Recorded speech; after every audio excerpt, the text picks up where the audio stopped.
कैसे हो आप लोग? चलिए केस सिनेरियो नंबर 17 को आज हम कंप्लीट करने वाले हैं। स्टार्ट करते हैं। बहुत ही छोटा सा केस सिनेरियो है, ज़्यादा कुछ इस पे है नहीं, मैक्स टू मैक्स यहाँ पे 3 MCQs आपके पास में अवेलेबल है। चलिए फटाफट इसको कंप्लीट करते हैं। MS Binan company of Jabalpur was registered registered composition scheme. अच्छा सर, कंपोजिशन स्कीम वाले हैं तो कंपोजिशन स्कीम के लिए तो हमारे पास पता है 10(1) है, 10(2) है एंड 10 आपके पास में 1A बोल के है। इतने 3 सेक्शंस के बारे में हमें समझने हैं। चलिए आगे बढ़ते हैं। अब देखते हैं क्या कर रहे हैं। Outward supply of the firm for the month of July 2024 was 10 lakh. Sir अब रेट एक बार पता चल जाए कौन सी रेट इन पे लगने वाली, क्योंकि 3 है ना वहाँ पे, 1% है, 0.5% है। तो इस केस पे कौन सी परसेंटेज लगने वाली है वो हमें डिटरमिन करनी है। Out of which 2 lakh was for repairing services. Sir service करना क्या अलाउड है? सर्विस तो एक ही अलाउड था ना हमारे पास, रेस्टोरेंट सर्विसेज। तो क्या ये रिपेयरिंग सर्विस जो ये दे रही है, क्या ये अलाउड है इनको यहाँ पे? अब पहले ये समझ लेते हैं कि ये करते क्या है, इनकी काम क्या है, ये हमें यहाँ से अब तक क्लैरिफाई नहीं हुई। चलिए आगे बढ़ते हैं। In the presiding financial year the firm was doing trading of taxable goods only. अच्छा, ये ट्रेडिंग कर रही है।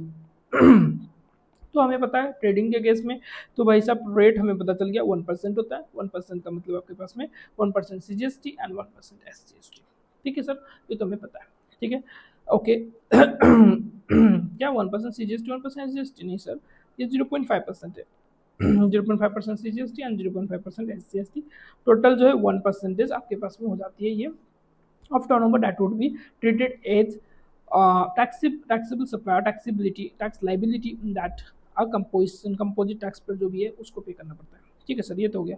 अब क्वेश्चन यहाँ पे उठता है सर रिपेयरिंग सर्विसेज, क्या सर्विस देना अलाउड है? देखो यहाँ पे क्या बोला गया है, कंपोजिशन स्कीम में आप सेक्शन नंबर 10 पे ही पढ़ोगे तो इन्होंने ये बोला कि भाई ठीक है, आप जो है टैक्सेबल गुड्स प्रोवाइड कर रहे हो, कभी कभी गुड्स प्रोवाइड करते करते आपको रिपेयरिंग सर्विसेज भी प्रोवाइड करना होता है। जैसे सपोज आपने इलेक्ट्रॉनिक आइटम्स के सामान आप देते हो, तो इलेक्ट्रॉनिक आइटम्स के सामान में कभी बिगड़ गया, कुछ हो गया, तो उस पर आप क्या करते हो, रिपेयरिंग सर्विसेज थोड़ा बहुत देते हो। इस वजह से इन्होंने एक वहाँ पे इस कंसेप्ट रखा हुआ है आपके पास में, यह है कि आपके पास 10% ऑफ दी टर्नओवर जो आपकी प्रीसीडिंग ईयर्स में थी, प्रीसीडिंग ईयर में जितनी टर्न ओवर थी वो 10% और 5 lakh, which ever is higher, इतनी अमाउंट तक ये एक स्पेसिफाइड वैल्यू है, इस वैल्यू तक आप जो है सर्विस प्रोवाइड कर पाओगे। और इससे ऊपर यदि आपने सर्विस प्रोवाइड किया तो हम उसको नहीं काउंट करेंगे कंपोजिशन टैक्स पेयर के लिए 1% की कंप्यूटेशन के लिए, उसके लिए अलग ट्रीटमेंट है, वो हम देखेंगे बाद में। अब यहाँ पे क्या होता है ये समझ लेते हैं। 10% ऑफ टर्नओवर प्रीसीडिंग टर्नओवर में, प्रीसीडिंग 100 लाख है, 100 लाख का 10% कितना हो गया आपके पास में, ये 10 लाख हो गया सर। चलिए, और 5 lakh which ever is higher. तो इनके पास 10 लाख का टोटल लिमिट है जहाँ तक ये सर्विसेज भी प्रोवाइड कर सकेंगे, इंक्लूडिंग ट्रेडिंग के साथ में। ठीक है, तो अब जो है 2 लाख रुपीज इन्होंने सर्विस के लिए प्रोवाइड किया, तो सर अलाउड है ना? हाँ अलाउड है सर, कंपोजिशन स्कीम पे ये स्पेसिफाइड वैल्यू के अंदर ही आ रही है, इसकी वजह से इनको अलाउड है। तो इन दैट केस तो देखा जाए जुलाई 2024 में टोटल 10 लाख की टर्नओवर इन्होंने किया हुआ है, आउटवर्ड सप्लाई किया हुआ है, जिसमें 2 लाख रुपीज़ रिपेयरिंग सर्विस थे। तो रिपेयरिंग सर्विसेज को भी हम कंपोजिशन स्कीम के अंदर स्पेसिफाइड जो हमारे पास रेट है 1% की रेट, उसी पे लेके चलेंगे। तो इनकी लाइबिलिटी कितनी बन रही है, 10 लाख का 1% हो जाता है 10,000 rupees. That means 5,000 each of CGST and 5,000 each of SGST। ठीक है सर, आगे बढ़ते हैं। The firm imported the flowing services during August 2024। Architect service from Mr. Binod, a partner of the firm who resides in France, for rupees 1 lakh. The said service was paid but not used for furtherance of the business. Sir क्या है ये बताओ। Section number 7 क्या कहता है? Section number 7 में supply होने के लिए आपके पास फर्स्ट चीज़ है कि कंसिडरेशन होनी चाहिए। सर कंसिडरेशन तो है यहाँ पे, कंसिडरेशन नहीं भी होता तो ये क्या है, पार्टनर विद द फॉर्म में related party, related party sir schedule number 1 के अंदर तो पकड़ा ही जाता, कंसिडरेशन है यहाँ पे, तो सेक्शन 7 के अंदर ही चलते हैं। अब इन्होंने क्या बोल दिया नेक्स्ट की, कंसिडरेशन ये जो है बिजनेस के लिए हमने यूज नहीं किया है। इन्होंने बोला कि not use in the course of business और furtherance in the course of the business. तो देखो वहाँ पे क्या वर्ड बोला गया, कंसिडरेशन के लिए इन्होंने बोला, बिजनेस के लिए बोला वेदर और not used in the course of furtherance in the course of the business for import हुआ ना ये सर्विसेज, इन्होंने import किया। import केस में इन्होंने बोला चाहे आप बिजनेस के लिए यूज करो या नहीं करो, यदि कंसिडरेशन के साथ है तो सप्लाई मानेंगे, कंसिडरेशन के साथ नहीं है तो यदि वो शेड्यूल नंबर 1 में पारा नंबर 4 के अंदर एसोसिएटेड एंटरप्राइज के थ्रू या रिलेटेड पार्टी के थ्रू आती है तो इन दैट केस हम उसको सप्लाई मानेंगे। तो इस केस में पहली बात तो ये रिलेटेड पार्टी ऐसे भी है, कंसिडरेशन है तो उधर हम शेड्यूल 1 पे जाएंगे ही नहीं, और इन पे जो है ये 1 लाख रुपए की टैक्स लगे, 1 लाख रुपए की जो है टैक्सेबल वैल्यू होगा, जिस पे टैक्स जितना ही बनता है वो लगेगा ही लगेगा। ठीक है, management consultant service from mister Lal और renowned lawyer in Sweden who was an ex employ of the firm. The value of the said service was rupees 3 lakh. Even though it was used in the furtherance of the business, no consideration was paid by the firm. Sir point number 1 पे forward charge लगेगा, RCM लगेगा. Of course RCM लगेगा क्योंकि import किया हुआ है किससे, outside of taxable territory से, इस पे से. अब पॉइंट नंबर 2 पे चलते हैं. पॉइंट नंबर 2 इन्होंने बोला एडवोकेट. सर एडवोकेट में तो आरसीएम लगता ही है, प्रोवाइडेड की प्रेसिडिंग आपके पास में फाइनेंशियल ईयर में इनकी टर्नओवर इतनी थी जो इनको एग्जेम्पशन थ्रेशोल्ड लिमिट जो रजिस्ट्रेशन की होती है उससे ज़्यादा थी, यदि तो जाके इनको जो है इस साल में क्या लगेगा आपके पास में ये क्या नाम है इसका, आरसीएम की एप्लीकेबिलिटी बन जाएगी. चलिए अब यहाँ पे क्या बोला गया, एक्स एम्प्लॉय इन्होंने बोला है. हमें क्या चेक करना है, सप्लाई है नहीं है, पहले ये चेक करना है. No consideration sir schedule number 1 की पारा नंबर 4 या पारा नंबर 2 पे हम देखेंगे क्योंकि ये रिलेटेड पार्टी है, इन्होंने ये बोला है. एक्स एम्प्लॉय, अच्छा एक्स एम्प्लॉय है, एक्स एम्प्लॉय को हम रिलेटेड पार्टी मानेंगे. एम्प्लॉय होता तो सर रिलेटेड पार्टी था, बिल्कुल भी रिलेटेड पार्टी था, उसमें हमें देखने की जरूरत ही नहीं थी.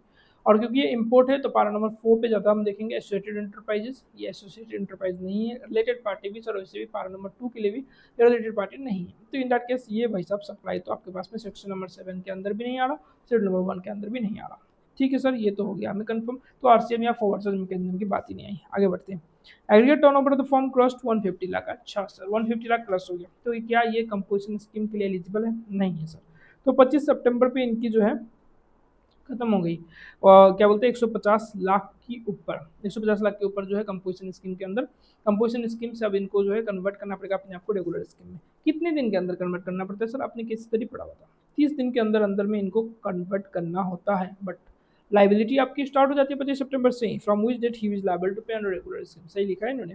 तो all the amounts given are exclusive the taxes, ये तो पता ही है आपको. आगे बढ़ते हैं, अब क्वेश्चन देख लेते हैं फटाफट क्या क्वेश्चन है. Tax liability of Veena and the company for the month of July 2024 is CGST SGST 5000 रुपये, हमने ऑलरेडी डिस्कस कर लिया, समझ भी लिया. आगे बढ़ते हैं. टैक्स इंपोर्ट ऑफ सर्विसेज पे बिना the company that will treated supply is, import कितनी कौन सी वैल्यू को इंपोर्ट मानेंगे हम. देखो 1 लाख रुपए, ये तो हो गया, ये तो है ही नहीं, सप्लाई नहीं है, तो इट मीन्स कि आपके पास आंसर क्या हो गया यहाँ पे 1 लाख रुपए would be the answer. Question number 2 भी हमारे पास हो गया सॉल्व फटाफट से. क्वेश्चन नंबर 3 पे चलते हैं.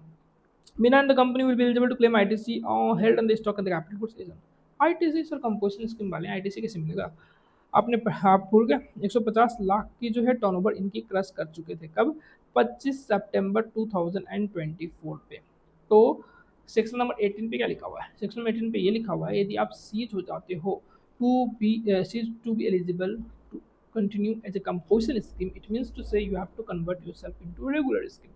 So in that case what you need to do is whatever the stock you do have available on a preceding day, preceding day का मतलब हुआ जिस दिन आपकी लाइबिलिटी बनी कम रेगुलर स्कीम पे जाने की, तो उसकी प्रीसीडिंग डे मतलब एक दिन पहले, मतलब कौन सा दिन, 24 सितंबर 2024 पे जितनी भी स्टॉक्स आपके पास अवेलेबल है inputs as well as in capital goods, तो उस स्टॉक्स को आपको लिस्ट बनाने की, उसकी आईटीसी आपको मिल जाएगी आराम से. Claim ITC held on the stock and the capital goods as on, किस दिन की, तो पूछा किस दिन की स्टॉक्स, तो 24 सितंबर 2024 के स्टॉक. तो ये हो गई आपके पास में आंसर. 25 सितंबर ऐसे भी नहीं होने वाला, 1 सितंबर की तो बात ही नहीं आई इस पे. 29 सितंबर आय की बात कर रहे हैं, आय की भाई कितनी भी स्टॉक्स खरीदोगे ऑलरेडी रेगुलर स्कीम पे आप अवेलेबल होगा. तो 24 सितंबर तक जितनी हमारे पास स्टॉक्स अवेलेबल थे उतनी स्टॉक्स के लिए हम 25 सितंबर के दिन जो है एलिजिबल बन जाते हैं आईटीसी लेने के लिए. तो ये आपके पास क्वेश्चन नंबर 3 हो गया. तो ये छोटा सा था क्वेश्चन नंबर 1 से लेकर क्वेश्चन नंबर 3 पे कंपोजिशन स्कीम की पूरी कंसेप्ट को इन्होंने चेक किया. ये मुझे नहीं लगता कोई बच्चा इस पर फंसेगा. चलिए कोई नहीं, आगे बढ़ते हैं. आगे बढ़ने के लिए हमें जो है आपके सिनारियो नंबर 18 पे हम मिलेंगे. ठीक है, तब तक के लिए बाय बाय एंड